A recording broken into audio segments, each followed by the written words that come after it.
So I reiterate here, the bill is dead. The story of this great city is about the years before this night.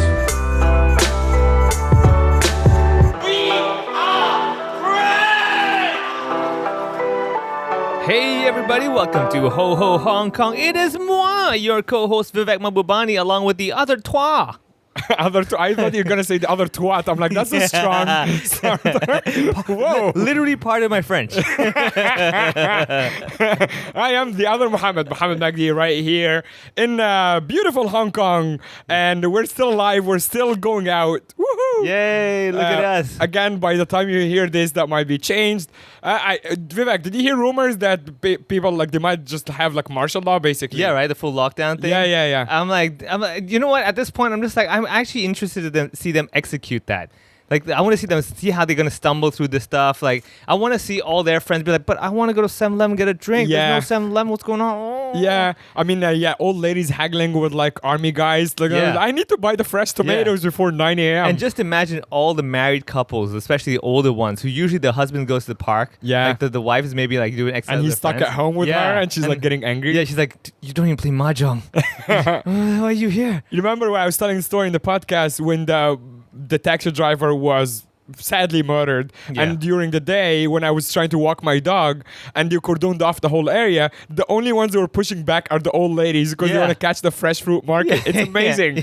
So I want to see that fight. Oh, man. I mean, not to get too political, but you're the local here, so I want to ask you, there is no real army in Hong Kong. Like, you have to bring in the PLA, right? Yeah, I mean, you probably have a stronger army in Counter-Strike than, the army, the so-called army in Hong Kong. But no, the PLA would be the army. Right, and I don't think that would bode well with Hong Kongers. Yeah, that'd be awkward, man. Yeah, it would be very because, like, half awkward. of them language problem already. Hey, I would do well. You don't even speak Mandarin. That's the problem. So when they tell me it's okay to go, I'm still standing there like, this guy's an idiot.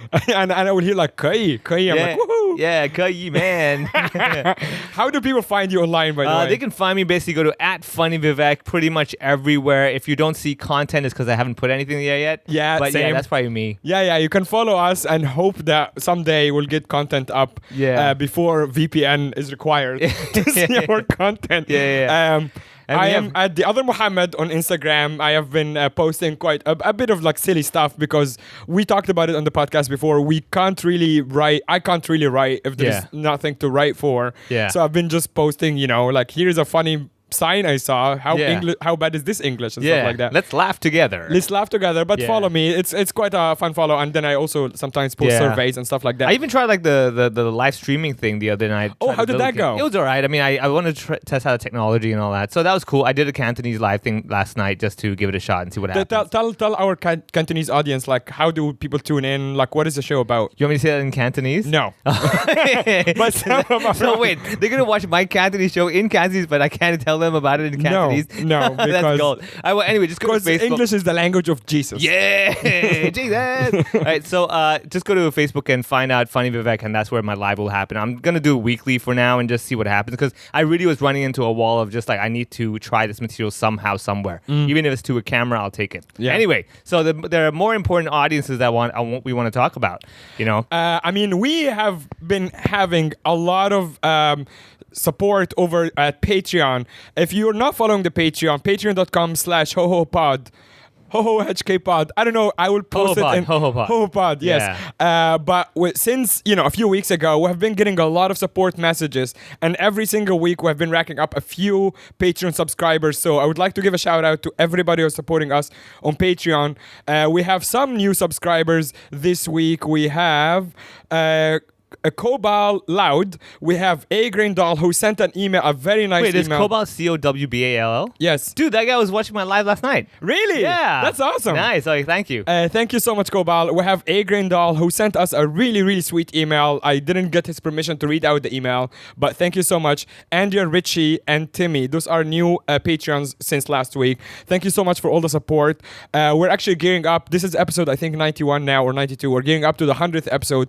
we promise you we will do something special, even if it's not a live show with audience or whatever. We'll have to figure something out. You're giving me glaring eyes like, fuck, you're throwing me under the bus. No. I'll probably equalize your voice better. No. I'm serious. Like, we have to get something special. Sure. Either get like a panel of guests. Yeah. We'll do, extra 3-hour episode a la Rogan. We'll do something. Okay, let's do it. Okay.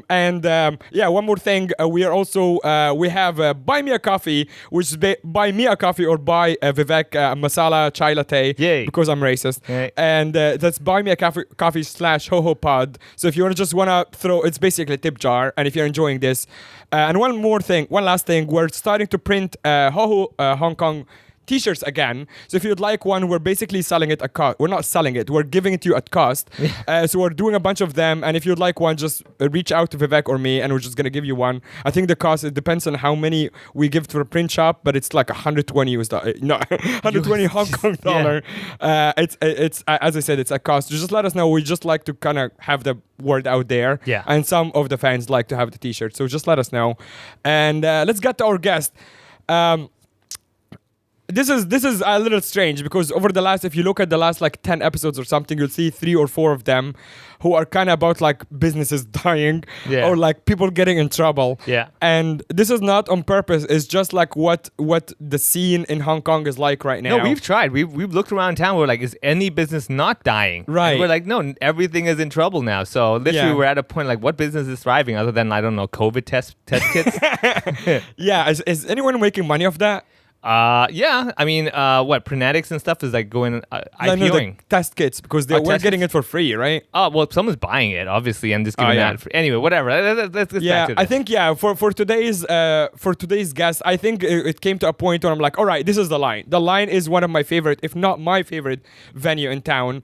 And now it's kind of like, as I said, like COVID is affecting everybody. The government's dumb policies are fucking everyone over. Mm-hmm. And at this point, we're like, we need to do something and save the last few spots that we like. And which gets us to our guest. Our guest, Kyle Haynes, is one of the co-founders of The Aftermath. Kyle, thanks for joining us today. And just to clarify, The Aftermath is actually the venue that has open mics and a lot of shows, not the aftermath of whatever happened to you last night.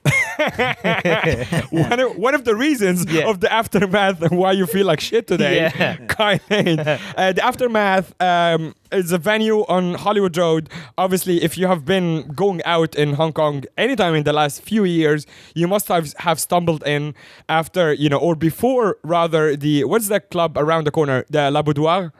Is that Le Boudoir or La Boudoir? La Boudoir. Is it usually the Aftermath is usually the stop before Le Boudoir, I would say? It depends. Right. Yeah. We've got a lot of people who come in before or after. On the street is Pastille, a great French party place, great French restaurant. So. Yeah. So obviously we're having you on because just a little backstory. Unfortunately, again, we have had the La Rotisserie guy a couple of weeks ago. Mana Bobsy, who was a guest of ours before. Mana was one of our favorite places, especially for you as a vegetarian. And unfortunately, Mana closed down. All of its branches. They ran out of mana. They had no more energy. We need to get you on a stage, dude. I'm telling you, man, I'm struggling now. So Mana closed down. Actually, we used to work like with Mana. Sometimes would give us space to record and stuff like that. So it was really nice. Again, one of our favorite spots shut down. The Aftermath is now kind of in trouble, in a lot of trouble. Kyle, what do you think? I think we're in as much trouble as many places around the city. Except that we don't care about most places around the city. It's hard to know who in the city has the capital to survive for a long term. As a sort of community-driven art space, it's very hard to survive, generally in a city that doesn't have a lot of space for that stuff. So from the outset, it was always going to be a difficult thing, and then right now, with the current restrictions, it's very hard to function as we want to. What is the government subsidy situation for you guys? Like, how does it work? Because I run Backstage, and I applied, and they sent me an email basically telling me to fuck off. So... Yeah, I mean, for venues themselves, you can get a small subsidy from the government. If you're a organizer of events or a performer, then you have to really apply through an association. Yeah. So the government's giving out money to these big associations, and then they Distribute that it. out. Yeah, basically, like even with the arts and stuff, I know the HKADC, the Arts Development Council. That's the organization you got to go through to get subsidies as performers. But Right. you got to be like a grant receiver originally, otherwise you're not part of that category. Or you have to be performing or have booked venues in designated spaces that they recognize.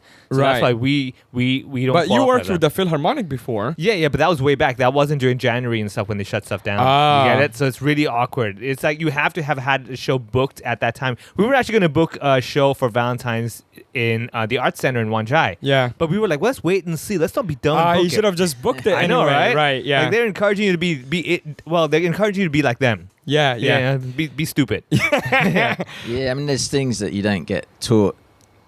Things you don't get taught when growing up, like the need for credit history and things like that. Yeah. You need the right footsteps through Hong Kong to apply Yeah. for the right grants and. Yeah. So who Get are the thumbs up. this is a weird question. Who are the owners of the Aftermath? Like who runs this place? Well, the first initial thought about the Aftermath really came from my business partner Alicia Beale.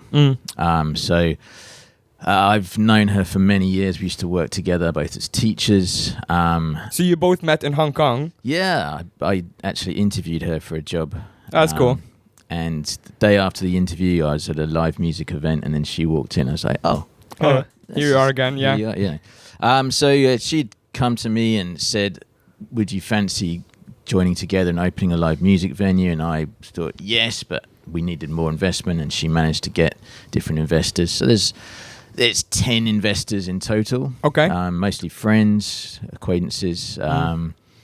And yeah, they came together to help us get started. But it's kind of strange. Like I've known many English teachers. I never saw two English teachers who just got together like, let's open a rock venue. I guess they read a joke book like when two English teachers walk into a bar. They're like, oh, they opened it. Hey. Yeah, I mean, lots of people thought we were a bit crazy. I Yeah. think we are a little crazy. Mhm. But that's makes. I mean, life you're also in interesting. like a premium real estate place in Hong I Kong. mean, so I play in a band, and I've done so for maybe 6 or 7 years. And it was the question of my band. Doesn't matter how good they are, we couldn't find a space to play on a Friday night Yeah. because there was only one place you could play. What Whereas- was the place at the time? The Wunsch, fantastic yeah, yeah. venue. I love the Wunsch. Many happy memories Also, there. again, rest in peace. No, they're currently reopening. They've got Are they? massive space above Amazon. Wanchai? After 3 days, they came back. Whoa! Yeah. Damn! Wait, we had the Wunsch guy on the podcast. I think you and Andy interviewed him. No, I don't. Keith. Was it me? Pretty sure. Oh, yeah, I think so. Yeah, I think you had such a Keith, long yeah. time ago. Such a long- yeah. I don't want to go back into the good old days. I Man. know. So I mean, they're thankfully, hopefully, Yeah. still opening up. So yeah, it was the sense of there was so many artists, so many bands, but nowhere to really perform. Venues like Hidden Agenda, amazing place. Yeah, but, that was good. But they Where's had, that? Kwun Tong, right? Hidden Agenda. yeah, it was Quintong. Such a cool name. Yeah. And they fell foul of the authorities. They were doing it in the wrong way. They were going for an unlicensed space and trying to bend the rules a little bit. So we thought better just to go Yeah. right in the center where the audience are, not trying to make them go all the way Yeah. from Right. hour on transport. Connect to that audience nearby in Central.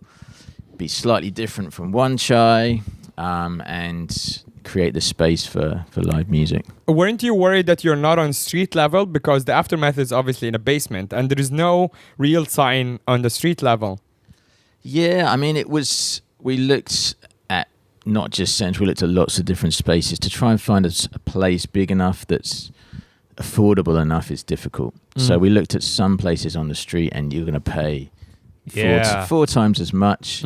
And in terms of noise and space, it's not always a possible thing. Right, because you Yeah, still true. need like proper sound isolation and stuff like that. The further you go out, you might get some odd spaces that are quite big, but then you get into residential zones. Yeah, Yeah. and there's good Residential noise area, complaints. you Yeah. get noise complaints. So you've got to be in a commercial area. So, I mean, for me, it was all about live music, rock music, and for that, you don't need to be on the street. It's meant to be dark and grungy and like dirty, little, you know. its own little private space. You walk in, you're like, whoa, where am I? You're like taken away. Because like the best thing about the Aftermath vibe is that whether it's daytime or nighttime, it's got the same vibe. Yeah. You know, you walk in, you're like, okay, I'm in a new world now. Yeah. You know, it's just like I'm at the Aftermath now. You feel it. Yeah, like, because during the day, the windows by the stage Yeah. are, if you can just shut them down. Yeah. And then it's just gonna feel like 12 exactly. at night, Yeah, like midnight, we're basically. we're doing a late night show Yeah. at 2 in the afternoon. Yeah, exactly. it's perfect. Which is, it's not always the best working here for 10 hours straight. You get outside, it's like, whoa. Yeah, What's going on? There's brightness. What is this? You used to be in a band, Vivek, right? Yeah, But that was, I guess, before the Before the Aftermath, yeah, because like, I used to be in a band. We played like the Underground. They run a lot of shows, Yeah, Crispy and yeah, stuff. yeah. So like she used to host shows in different venues in Central. Or like I've done like the Hidden Agenda and this town. This town needs. I haven't done that, but So anyway, I'm not sure if a long time ago I might have seen you play. maybe could be. There's a chance. Yeah, he had there hair is. back then. Both of you probably had hair back then. Look at me Yeah. bullying both of you. And see, The time will come, Mohammed. it is like moments like these when I feel proud to be losing hair, Right. or having no hair because Because you're looking at Kyle, that's no. mean. Because like the government restrictions, no salons now, right? You can't cut your Ah. hair. So I had a good think about this. I was like, silver lining is I don't need to cut my hair; it just falls off. So I'm Silver not- lining is what your hair would be. Exactly. Yeah. There's only one lining. Anyway, yeah. So I used to be in a band and in a metal band called Eve of Sin, and I was the drummer there. Nice. Yeah. So it's just basically just noise, and I loved it. I was just like just going crazy. And I remember this one time we played in this venue, and the cool thing is that a lot of people that come to watch these live band shows have probably never even seen one live in Hong Kong, or Right. like it's the first experience. And the fact that like someone like Aftermath kind of feels like, okay, it's central, it should be legit. Because like when we were younger, a lot of problems with a lot of kids when you tell them, oh, the band show's in Kwun Tong or in this factory building, they're like, oh, what? Yeah. The parents are like, what? Yeah. Right. But the moment you're like, oh, it's in Central, like that's fantastic. Right, I'll right. bring the grandmom as well, right? So I did a show Had in. a few grandmas. Yeah, exactly. Did you really? I'm sure you will, because like the family will come to support, and they're like, they play what? Yeah, and Right? then it's like, it's so noisy. Yeah, exactly. I remember this one time I actually played a live show, and one of my aunts wanted to bring her son over, right? So she was like, I want him to, see what music is, live music and stuff. She did not know I'm in a metal band. So like she's there staying the whole night. They put metal bands at the end, obviously. And then we're like doing a little sound check, like she's like, let's get out. Just left immediately. Nice. All right. So live music was the initial passion initial objective. 100%. So I never thought we'd do anything other than live music. Yeah. And my idea was to have bands most of the week, Yeah. or open mic nights, a variety of different musical Yeah. things. What And year are we talking? This was the end of 2018. Okay. Wow, okay. Yeah. Yeah, so we opened, we've got, in the aftermath, you might remember, there's all these Polaroids on the wall. Yeah, And they start out in October, I think it's maybe the 20th of October, something like that, Yeah. 2018. We had some BOOB deals before we opened fully. Before you got your liquor license, Yeah. we were very familiar with this process. So that was, Friday, Saturday, we did what we could while we were waiting. And great support from bands. We didn't have the lighting worked out. There was lots of things that took time to get together. We had our first comedy show on the 11th of January 2019. That's crazy. Wow. Yeah. You figure it out. Sorry, we had a hybrid comedy show with a few comedians before that. But our first actual... Proper full-on. Full-on Yeah. show. So they threw the comedians in the middle of maybe 2 acoustic live sets or something like that, right? The previous shows. Yeah, it was, many people have left Hong Kong, but one of the comics, Ailey Slater. She's a musician. Yeah, she plays the ukulele, I think. Alicia and Yeah. I used to work with her as well, so we've Yeah. known Ailey a long time, wonderful person. So it was sort of through her we had a few more comics on. Yeah. Other Wow. comics I've also known for many I didn't years. actually know it's that new. I thought you had more than one good year, but turns out you basically your good year is 2019. Is that correct? In a sense, when you open any business, it's always these sort of initial growing pains, and it takes time to get on your feet. And I wish I'd known how long I had to get on my feet, because perhaps I would have Pushed pushed harder. and hustled Yeah. more, rather than sort of waiting for things to happen. But yeah, I mean, we got to the summer and things had sort of picked up towards, after Easter time, You're talking about summer 2019. 2019, March, April, May, they were getting busier. And then the summer's always a lull. Everyone leaves Hong Kong. It's very difficult. We call up bands. Sorry, bassist is in France or whatever, And then the protests came. Right. And that became tricky. And we had to cancel some events. There were, we had tear gas in one day. Yeah. The door open and there was people outside. And then, of course, COVID. So I don't know, our best period was from in the last year, 2021. We did great business from May until December, really. That was 6-7 months where we really felt things were going. And then suddenly, almost out of nowhere, it shut down again. Yeah, because like the hardest thing really is that the aftermath, to me at least, is like my open mic night for the week. Yeah. And I remember this because like when I came down here the first time to be like, oh, open mic, let's check it out. Number one, I was like, okay, this is proper, this is legit. It's not like a corner. Okay, you guys go say something funny over there. My patrons over here are drinking. So you got that, and like the venue's designed in a way I can tell because you as a performer, you would know these small things like, oh, get the bar over there, put the stage over there. Every other place are like, whatever, dude, just put a corner, give a light, it's good enough. And that's what I appreciate the most about this venue. And the ambience of the place as well makes it like it's very cozy. Oh yeah, the space. I have actually said that when we first moved here. So I used to, obviously before moving to Hong Kong from Shanghai, I used to perform at Takeout and places like this. But when I moved here, while we were building the Riff, the Aftermath was the first place I performed at, just for open mic. Yeah. And I remember meeting you guys, you and Alicia and everybody, and I'm like, this place, if the Riff doesn't work out for some reason, foreshadowing. Yeah. And if I want to film something to put out on like YouTube or try to sell it to a network, I would film it at the Aftermath. I'll produce it myself and I'll film it here because aesthetically it looks so beautiful. Yeah. Just even for comedy, let alone I've seen music gigs here many times, and even for music gigs, it just feels like you're so connected to the space. It's not even because the place is small. It's just like the way it's designed. The stage is quite big, which, allows the musicians to kind of like move around, like be a bit playful. Kyle, you also perform at the Aftermath many times with your band, right? Yeah, I mean, in terms of designing the space, that was a very useful experience to have because my band is fairly loud, a bit like Eve of Sin. Not quite that loud, I'm sure. Anyway, yeah. We knew the sort of sound requirements that a band like that would have, the space you needed to really perform. I was lucky in my band that I've got 2 sound engineers and then my drummer's an acoustic engineer, so they're all giving me lots of great advice about soundproofing and padding the walls so that you can control the sound in a much better way. So we have all of that for music. So who designed this place? It was designed by a guy called Wilfred, who's an architect designer. He was the lead singer of a band called Bamboo Star. Oh, yeah. Okay. Yeah, I know that. Awesome guy, beautiful hair. Oh, wait, I think I know. Didn't they win the Battle of the Bands? They won a Battle of the Bands. You know why? Oh, wow. Yeah, because when I helped Crispy update the Underground website and stuff. And so I was like, I'm getting to know all the bands through the website updates. Yeah, go on. So, yeah, we were looking for a designer. He was keen to help the music scene, to create a space. He managed to finish the design process and the early stuff before he moved to New York. So he's now in New York, lives opposite Sting. And Wait, what? Lives opposite Sting? Yeah. Did you just say the He can watch Sting enjoying his morning coffee. Damn. Jesus, okay, that's not through working in the band. That's not through his gig. No, that's literally just luck of the apartment he got. Wow.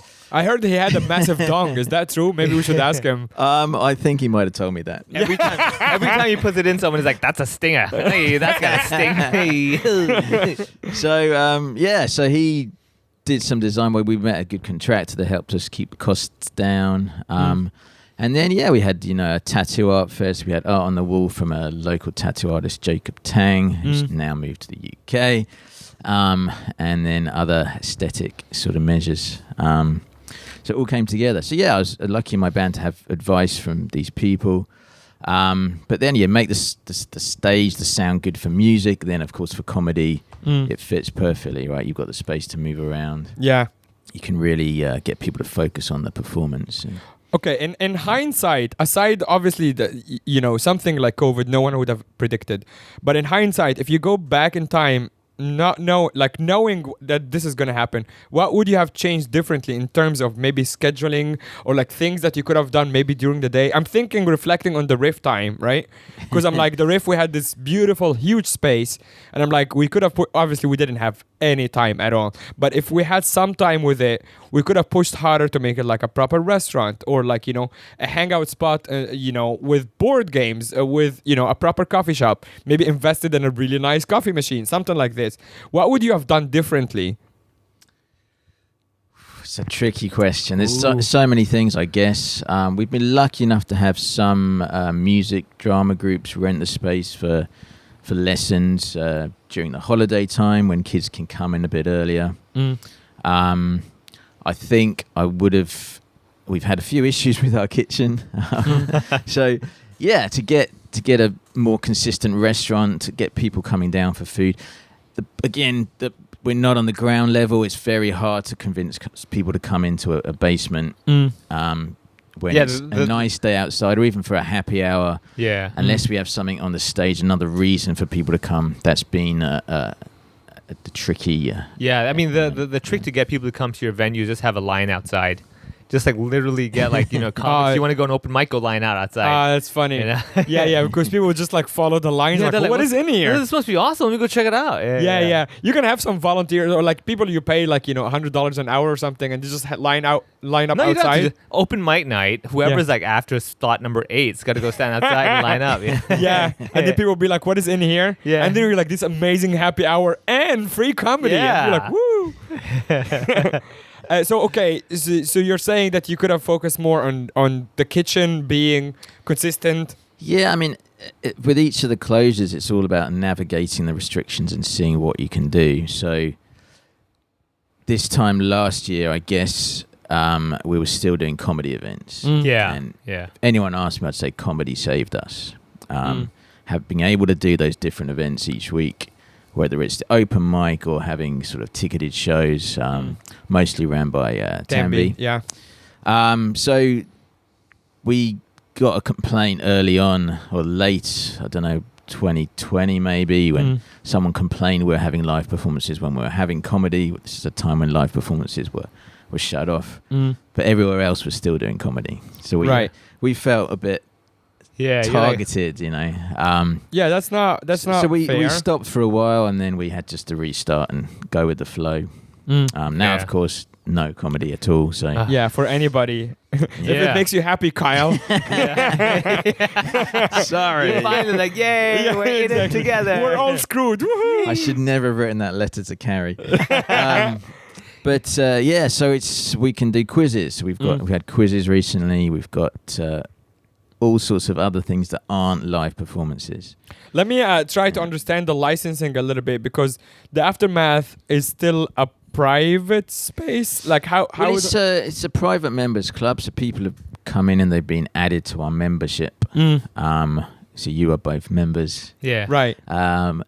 We've got thousands of members, and some are regulars that come in all the time. Others come in for different events. It's we have a whole range of different people coming in. Yeah, because I know like sometimes even because in the Aftermath you have two sections, right? You have the bar show area and you got the lounge kind of area. And every now and then you have exhibitions of different photographers or different artwork on the walls. So you're kind of just expanding it into using up the space for all different sort of experiences, right? Whether you want to come for a show, you want to just open your mind a bit more and look at other stuff, or just even just hang out. Because like comics, every now and then, right? When we have open mic nights, you'd go to the lounge area and just sit and chill, talk to each other, and people can have a little chat with you. I mean, has there been any ideas that now that with this shut, have you thought about somehow, I don't know, turning virtual, or like is there a way that you can deliver a certain cocktail and people can join it? Well, we've tried. I mean, we've had lots of different crowdfunding things, lots of online stuff, virtual stuff. We did some live stream shows and asked for donations quite a while back. Then we did our own Fringe festival. We had online, stand up you could watch. We had music performances you could watch, and they were successful in their own way. We got some great content from it. We connected with different people, but didn't really, for the cost of producing them, Yeah. it is tricky. If you can do all of this stuff in-house, you have the skills yourself, it really means you can produce more content with lower cost, and then you can make it earn you some money to help out. So there's stuff we'll still consider. Yeah, I mean, they will get to like different ways to help in a bit, but I still want to try to understand what we can do. Not we as in like the community, but like what you can do with the space with given the restrictions. So right now, as we're recording, it's a 6 p.m. cutoff for all the bars, correct? That is correct. So, bars are shut technically. Yeah, bars are shut. It's restaurants at 6 p.m. But you have a Restaurants, kitchen. So, we have a kitchen here, so we open our restaurant, and people can come in and have food, and they can have drinks while they eat. So at the moment, the 6 p.m. cutoff is incredibly restrictive. So during the weekdays, a few people finish work early, or they're doing work from home, or they want to have some food out. There's not a great rush for lunch at the moment. Yeah. Most people are out from the offices around here. Yeah. So we've never really got into the lunch crowd. But the happy hour, 5 to 6, that period where people might have some snacks, have some drinks, it's incredibly competitive. Yeah. And I'd much rather be on the street looking at people with masks walk by, watching Watching like the playing with dogs or people. something. You sit there with your dog. It's a very competitive time to try and get people down here without, as I said before, the other things. Whereas on Saturday, Sunday, then we've been trying to have different events, so we can get people in the afternoon for all sorts of things until 6 o'clock, and then we have to kick people out. So, trying to understand also in terms of performances and how many people and the social distancing rules. So can you do anything during the day on stage until 6 p.m.? We can't do anything that's considered a live performance. So can you have a dead person on stage and say for me, giving a lecture is not a live performance. Yeah. So you might get that at this work. This is one thing I thought about, and so when you do live streaming online, right? There's like a 10-second delay, right? So technically it's not live. And I was doing the math last night when I was doing my live thing. I was like, technically, the speed of sound is 343 meters per second. Yeah. And if I do 10 seconds delay, that's 3,000 meters apart. Okay. Listen, so what we can do? Hear me out. You put a comedian up there in a soundproof box. They're filming themselves doing their set in a soundproof box, and it's being displayed on the screen while the audience watches it 10 seconds later. So it's not a live performance. Yeah, I mean, I think, say there's a comedian behind, we got a big projector screen that we can put on stage. The way it hangs down, you could see the comedian's feet, but you couldn't see the comedian. Yeah.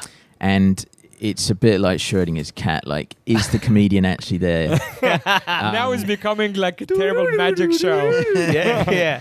Because like what you can do basically, because I'm telling you, you know that they're doing a live show, but you don't know what they're saying just yet. So it's kind of like you can imagine that you're just like, okay, I heard, I saw a movement. Right. What is it gonna be? Yes, so. you enforce that delay and you make that an element of the show. Yeah. Well, okay, 2 points here. Number one, if Sam's episode is any indication, Vivek, I'm not sure if your argument will hold up in court. That's actually very true. That's very true. You're like, given the sound of light, you're like, we want to send you to prison. And that is the the verdict. And every verdict they give me, I wait 10 seconds to be like, what? Is this working? Hello? Yeah. I'll let you rethink that. Okay, it's the second thing, and this might sound silly, but I actually mean it. If you have a performer standing off the stage, not on stage, and given like, let's say a comedian, and make it like just doing a stand-up show, not necessarily not doing a stand-up show. Exactly.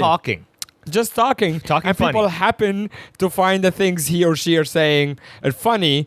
How is that within the law? I mean, you're in a restaurant, there's tables of 4 people per table, which is within the restrictions. Yeah. And there's one person who's got a very loud voice. Correct. And everyone happens to listen to them and hear what they say. That's the ridiculous nature of the restrictions. And right? is it? Can they hold a mic or no? I know you're not the representative They- for the government. They but- could definitely hold them up. I think the difficult thing would be you can't advertise that.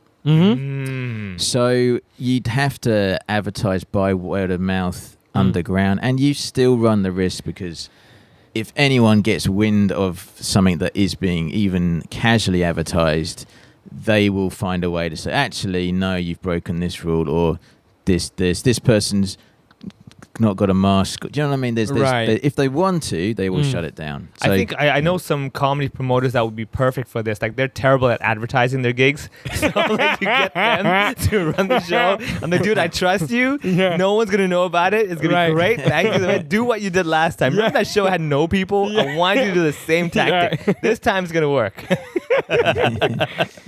Oh man. Okay. All right. So I see what you mean. Like it could have happened to just occur, and the people just were there. Okay. Yeah, so I mean, music and comedy are considered live performances. If you have someone playing music, you have a DJ, which is music, but they're not, they're not playing an live, instrument. yeah. They're the one who's pressing play or spinning a disc. That's not yet a live performance. Huh. Wow. So you can have a DJ at the aftermath until 6 p.m. and people can hang out and have drinks. All right. Correct? And eat. We need to Yes. pre-record our sets. Get a DJ to play them.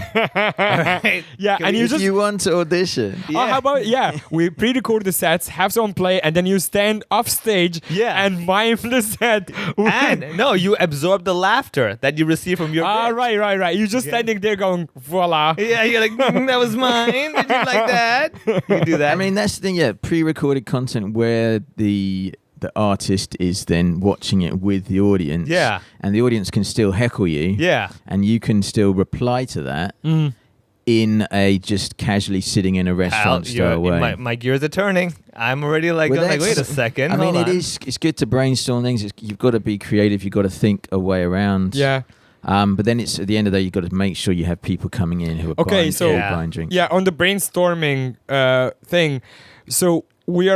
So you said you have a big screen on stage. Is that correct? Yeah, so I have two screens I can put up in the venue. One in the lounge side, which is, as you said before, the green room for comedians. It's an art gallery. It's a space with couches. Honestly, it's probably my favorite part of the bar. No disrespect to the actual bar/stage. Just the fact that you, as a comedian, it's so much value to walking in and seeing your peer comedians. Everyone's like on their notes, on their phone, running jokes past each other.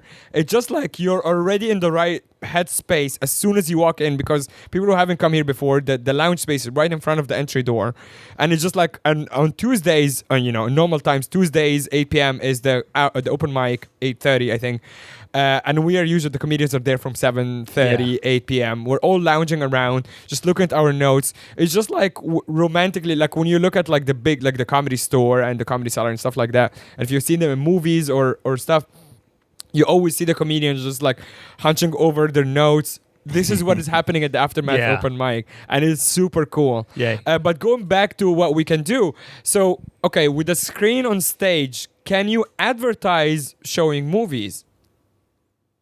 We have a license with the Hong Kong Moving Picture. I can't remember this. Again, there's some company you Yeah. have to pay to Sure, be able yeah, to yeah. show content. So we have that license. We can show copyrighted movie content. We tried that. We had some films, and again, I know for me as a movie watcher, I quite enjoy watching it at home. Do you know what I mean? Yeah. Yeah. I don't like the cinema because after 2 hours, I need to piss. Yeah. Right. But then And- you're in a bar where everyone has the mask up, they have a drink, they can Yeah. drink, and then, and then the bathroom is right there. You can still, I think, try that. So it's that different experience. I mean, you interviewed Simon from the Grounds, right? Yes. Who again, they had iconic movies, they had some popular movies, and people enjoyed that social aspect of going. But again, it's like being outside. There's something. Yeah. There's different ingredients there. Do you know what I mean? So what you're saying is that basically the Aftermath is built around live shows, whether it's comedy or music. in many people's minds, so it's a sense of, for people to come down and sit and watch recorded content, they need to really want to come and support, or they need to have nothing else that night that they would prefer to support. So everyone's suffering around town, and also people are stuck at home in their flats doing online learning, online teaching. They're working from home.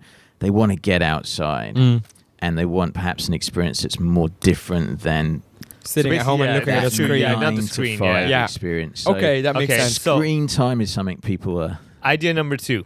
All right. All right. 3D goggles. Okay, so the screen's no longer 2D anymore. Now all of a sudden things are popping up. Right, that might help. Idea number 3. VR goggles. Let me just say. We're talking about cheap ideas, Vivek. Cheap ideas to produce for him and Alicia to just do it on their own. Dude, Not to bring in fucking Zuckerberg Buddy, into the buddy, equation. The budgeting of my ideas are the aftermath of this conversation. Okay? It's not- no, it is- Oh God! Please put him on stage. This is not okay. Okay, so 'cause, see, this is the thing is that what I've realized you're absolutely right, because like if it's not live, there is definitely an element that you're like, I'm not that attracted to it. People are more attracted to, even if it's like a Facebook or not even there's a live stream show versus a recorded show. Just the idea that this is happening at this moment attracts me 100 times more than, oh, this is a video I'm playing. I could just pause any moment now, right? So Yeah. I think, and also, same with me. I agree with you on the point that after a whole day, the last thing I want to do is go to a place and watch another screen again. I want to see someone in person, right? Okay. Do so we have yeah, miming in Hong Kong? We don't have voices, so we must have miming. That is Hong Kong. Gold. But yeah, I mean, we did some live streams before. So in our studio, one of our sound engineers, we set up our equipment, we got bands in, we filmed them, we put them on stage here, and we invited people to come along. The first night, quite a few people came, and then it was like, well, Yeah, it's not the same. it's not quite the same. Yeah. Right. We just had a battle of the bands, so we went ahead and organised the end of last year this massive event Yeah. that's going to be held at PMQ if and when we can do it. Right. The rounds were booked for mid-January. We had 4 bands per night that were meant to play, judges coming in, etc., etc. And so we had to pre-record them all. So we recorded them all. We had bands coming in, and following the regulations, they were played on stage. We recorded it, and then we set out Saturdays or Sundays, different rounds where the videos were played against each other. And the bands didn't necessarily like seeing themselves perform. Yeah. They were seeing themselves perform for the first time in front of their friends, and not everyone's that arrogant, you know. Yeah. Not everyone is a comedian. Yeah. Yeah. Show me. Yeah, exactly. Only me. And if you Yeah. talk, we kick you out. Yeah, exactly. Yeah. But equally, the first weekend we had it was when new restrictions came in, or there was more news around the city of if you're caught with someone else, you're going to Penny's Bay. Right. And Yeah. that's what people are scared about. They're scared about having to go for testing. They're scared about being put in quarantine. They're not scared of COVID necessarily. So depending, like, if you're working in a big company and your boss is saying, yo, you cannot be the idiot that gets our whole company, then Yeah. people Yeah. don't want to come out. They can't be afford to do the Leave Home Safe app and have their name registered somewhere. Yeah. Yeah. I mean, that gets us to really the meat of this episode. Like, the reason we wanted to get you on, particularly around this time, is that you posted on the Aftermath socials quite a few times that you're selling some of the stock of your booze. And having run venues before in Shanghai and here, I know what that means. So let me ask you a very direct question. Yeah. How long do you think you have if things keep going this way? If restrictions stayed, say, as they are right now, 6 p.m. closures, and this sort of atmosphere of fear in the city, then it's probably as long as we can keep our landlord happy with us. Which So, is? like any commercial rent, you have 3 months deposit. So at that, once you run out of that stuff, it's then how far into debt do you get. Rent is not a small cost. That piles up.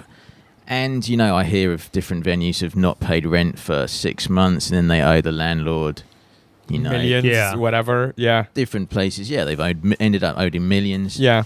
And it's, you know, if you end a business, you've got to end it with good conscience. Sure. And as much as I want to, you know, be very critical of landlords in Hong Kong, our landlord has been relatively understanding.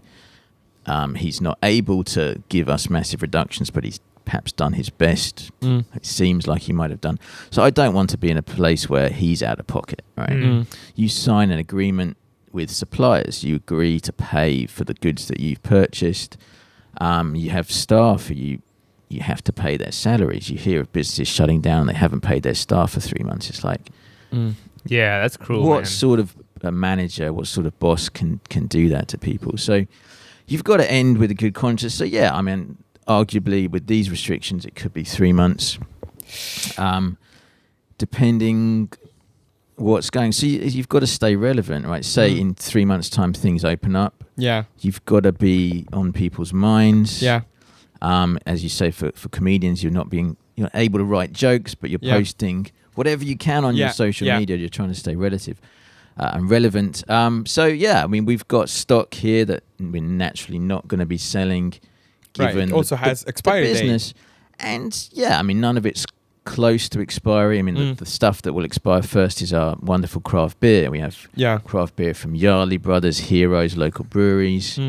But they'll be all kegs, right? And they're in kegs, and they have their sell by date. You know, it's freshly made. It will go bad. Every closure, the kegs that have been open, we've lost that. Sure, of course. You know, it's Yeah.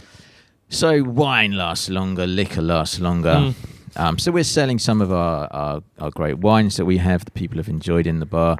We're selling some of our German beer that we have, which is a bit unique in Hong Kong, and some cider. Yeah, tell us a little bit more about that. But also, we're gonna put everything basically you give us in the episode description, whether it's a link directly to get in touch with you and buy the stock or whatever. But yeah, tell us a little bit about the stuff that you're selling. Obviously, you're not selling it because like, oh, look at all the cool stuff I have. It's more of like, I have to. This is helping, right? Yeah, you need cash flow basically. Right. Yeah, I mean, it's to get that cash flow coming in, to pay a little bit off with suppliers, keep up with that. But also looking around the city, you've got to stay on the right wave of what other businesses are doing. If other people ask for help and you don't ask for help, then community thinks, okay, venue A needs help. Yeah. Let's help them. And there's only so much help, I think, in the sense that people can give. So I don't think we're necessarily struggling more than anywhere else, but it's saying to the community, we need some help. I think we have a strong sense of bias over here. I'm like, Exactly. If I'm gonna be like, hey guys, help that one place, I'm like, guys, I need you to please support the aftermath. Correct. As much as it sounds like I'm a great wise person, I'm doing it for myself. I'm like, Same. yeah. Yeah, that's exactly. Honestly, that's right. Because even though I run backstage at the Hub, at the Hub, you're familiar with the Hub, Kyle. Like it's quite a huge space, and even if I am in full control of the venue, something like a good open mic, a good cozy open mic, is very hard to run there unless I put like barriers up and stuff like this. I do not want to, very very selfishly, I do not want to lose my open mic, my favorite open mic in town as a comedian, because the other options are just not as good, including the venue where I work. So it's just like, but beyond that, it's objectively one of the coolest venues in town. The location is amazing. You can walk from pretty much anywhere in Hong Kong Island to the Aftermath. And it's like, I understand what you said, like 3 months or whatever. We do have a very, very supportive community around the podcast. We have asked them to come together before for a couple of things, and they did come through, including our own Patreon. So I will ask you very directly, what can our community do aside from buying the stock, which we talked about? What other ways can we do? I mean, the thing is, I guess we need people to look at our social media, which is probably what's happening is strongest on Instagram at the moment. So you can follow the Aftermath on the After M. And for the events that we are running, we need all of those to be relatively successful. So still being safe. I don't want people to feel like they're forcing themselves to come into an unsafe environment, but we are following the restrictions. We're trying to distance people and make sure everyone is safe, but to support the events that we have. So looking at our calendar, seeing what's coming up, seeing what you might fancy. Where is the calendar? So the events are all posted on Instagram and on Facebook, and we typically have our calendar on our very basic website, which is literally the calendar.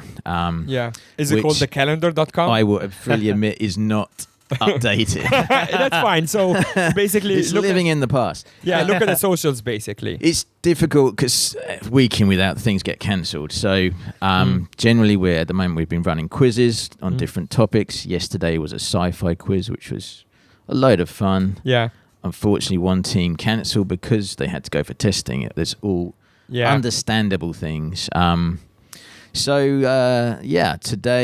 on today, we've got a vinyl listening party. There's a group called Sonic. we're recording on Sunday, by the way. This So is Sunday afternoon.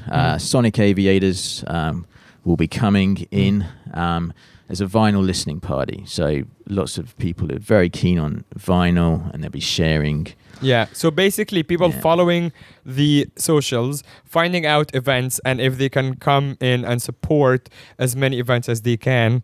Yeah, And given that it's actually a cool space and the events are not bullshit events, I think this is a win-win for everybody. I mean, I highly recommend if you're stuck at home all day. First of all, I guarantee your home cannot be as beautiful as the aftermath. No chance. So if you want to, Unless you live on like the peak, which whatever. I mean, you can come down for a chat. We've got even like board games in the lounge that people can come and play just to get out of the house. I mean, we're going to be consistently having happy hour on Friday. So if people want to come in before 6 p.m. on Friday to, have a snack, have some drinks. And the kitchen is have a working as well. chat. Yeah, I mean, our kitchen is minimal at the moment. We have links with the Thai restaurant that's directly above us called Barn Thai. So we're trying to support them. Yeah. And they support us. They're lovely ladies that work there. So. Yeah. And great food, amazing Thai food. Yeah. So if people are in Central, they fancy dropping down just to say hello, then they can do that. I have full confidence that our community will actually come through. Many of our listeners actually have come to the Aftermath before over the years, over the last couple of years, for our shows, for the open mics. I mean, and you stuff like recorded this. the show a few times at the Aftermath. We right? did record the show a few times at the there you Aftermath. go, exactly. That's right. So if you are sitting at home all day and you're thinking like, dude, I want to drink, but I want to drink in style. Buy some stuff from the Aftermath. Get a whole keg. I mean, how many people in Hong Kong have a keg of beer at home? Yeah, that's That true. is cool, dude. Yeah. Right? I mean, we've got some amazing cocktail. I mean, the cocktail game in Hong Kong is fairly strong. So, Yeah.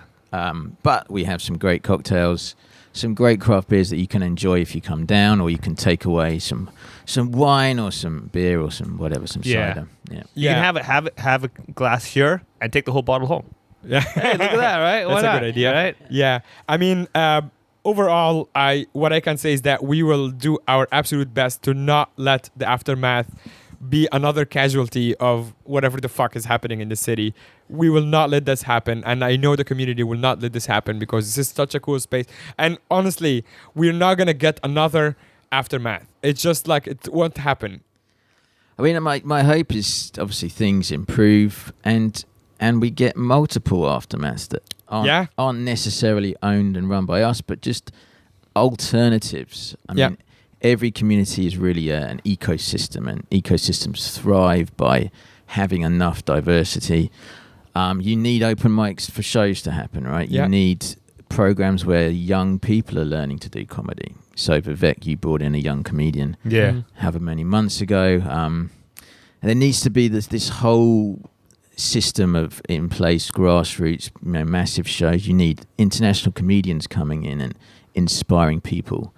Netflix, has some great comedy on it. Yeah. Which is great, but people have to learn not to just consume this media via a screen. You watch any live music, you watch a gig that's performed and you've got 10 camera angles, it zooms in, even the most static band look dynamic. Yeah. You come and see a live show and people are like, oh, this is not like I've seen. Yeah. And you've got to learn to consume this culture. Yeah. As it's presented, you know what I mean? Yeah. And the more people get distance from that, the more people grow up just watching screens in this very sort of it's a very diluted fashion for what consuming this media. Then it gets tougher for everything that's live. You know what I mean? Yeah. One last question, and we can cut that if you want. I can see that you're wearing the Aftermath T-shirt. Are you selling that?